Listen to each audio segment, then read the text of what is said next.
very, very encouraging to see that post July, August, September quarter, the automotive has bounced back, and they are pretty much at operating at levels that they were operating during the pre-COVID period. In the October, November, December quarter, we also see a lot of infrastructure construction activity coming back in, because the government had announced a lot of fiscal benefits for infrastructure and construction for India. We were talking about smart cities. We were talking about cross-country pipelines, both for transportation of water and gas. We were also talking about creation of airports. We were talking about creation of solar farms. All these segments, consume steel in a very, very large quantum. Trend in the last 3 months has been phenomenal.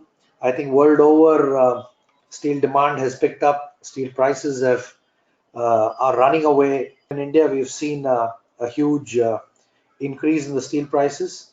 Of course, some of the reasons that can be attributed to this is one, of course, the supply-demand equation. But other thing is, in India, the raw material situation in terms of iron ore has also been very challenging. We are one of the largest consumers of iron ore in the country, and while we do have some of our captive mines, we've had some issues in terms of weather conditions, and by virtue of which the right quality of iron ore was not available to us. Iron ore also, as you're all aware, has touched $160 and $170 a metric ton. We are quite hopeful that the Q4 of FY21 will be very favorable for not only India, but for the rest of the world. And as we move into the FY22 fiscal, we think that the steel industry will definitely get back to where we were in FY19, which was probably one of the best years. So at the moment, the steel prices, the flat steel prices are actually running, and we are all trying to catch up with it. And nowadays, the validity of the offers are indicated in hours, not even in days, unfortunately. 2 weeks ago, actually, the HRC prices in Turkey were around $720 ex-works. And last week, we were speaking $770, $780 per ton. And this week, most probably, the prices will start with number 8. However, at the moment, the producers are not offering. They keep silent before the next price hike. So first of all, the main driver behind the price increase was China, because China was the first to recover. And since the domestic demand increased quite fast in China, the Chinese producers couldn't catch up with that. And China started to import HRC from neighborhood countries and also Russia. This is important because in the absence of Russia and limited supply, Turkish producers started to increase their prices. Latest scrapbooking for Turkey was at $455, and this was last Friday.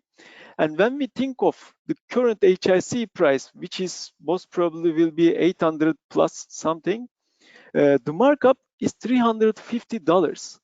This is actually much higher than the historical experience, actually.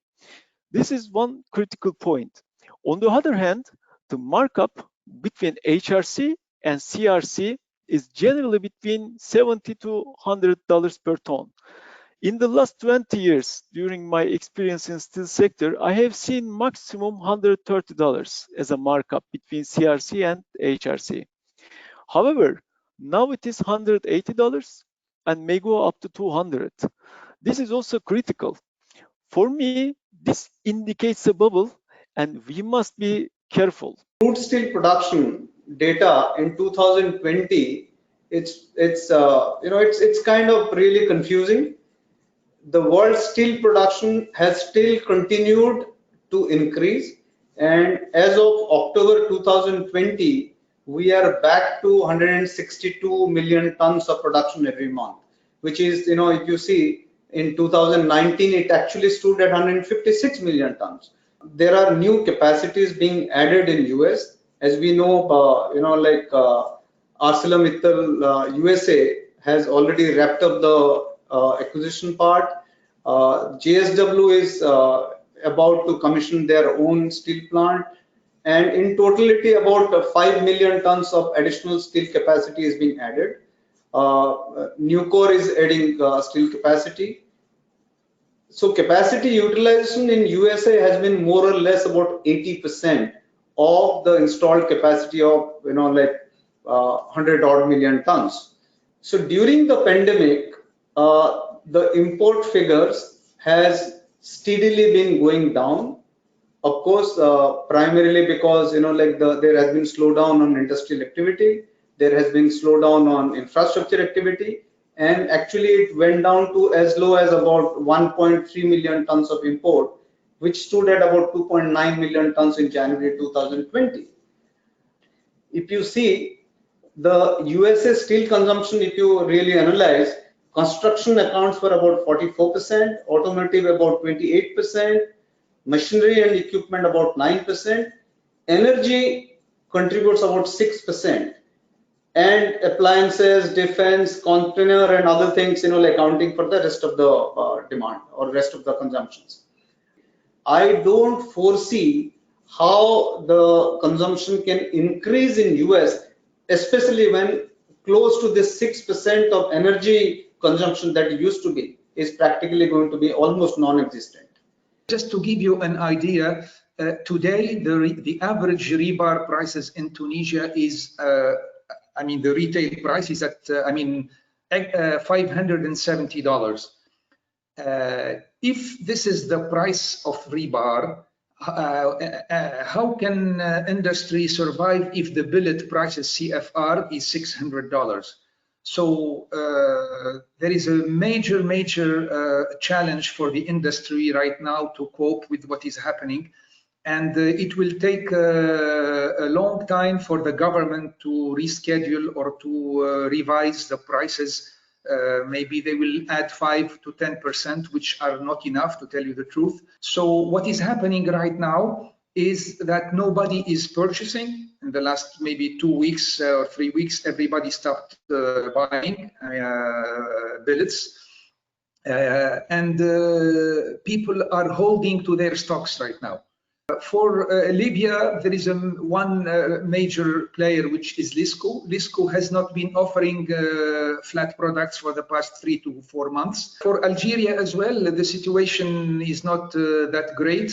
Sider Al Hajjar, which was an ex-partnership between ArcelorMittal and the Algerian government, has not been offering as well, and it is stopped for the past 3 months, I guess. As per for Morocco, Morocco also is facing a big challenge because Maghreb Steel right now, which is the only flat product producer, is only producing for the local market. They are not giving any quotes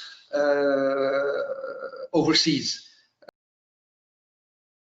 Actually, Russians exporting to China is not unusual. They export, but currently the Chinese demand is too high, and Russia is turning to there, and it creates some scarcity in Turkey in terms of HRC. Recent prices last week were 770 to 780. This is the Turkish prices, and the Russian prices were almost at the same level, maybe $5–10 less maximum. But usually in these conditions, they are offering the similar price. The prices will start with 8 for sure this week. The billet price in Tunisia, particularly right now, is $600 CFR. While the rebar prices is $570, it is actually $30 less than the billet price. So the situation for the re-rollers is really dangerous. If the government does not correct the price to, let's say, $650, at least they need to add minimum $70 to $80 more. If they do not do this, the re-rollers will shut down very soon.